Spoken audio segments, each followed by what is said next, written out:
Assalamu alaikum. In this video, I'll show you how to install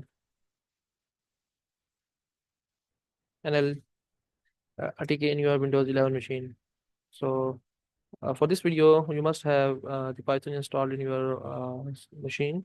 So, if you don't have yet installed Python in your system, first check the comment section and follow the video to install how to install Python in your Windows 11 machine. After that, you have to follow this command pip install NLTK and press enter.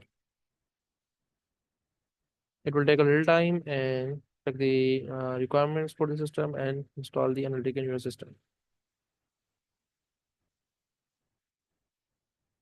So you can see the analytic app is installed in your machine successfully. I'll create the demo video for some of my personal project in the next video in the same playlist. So good luck, guys.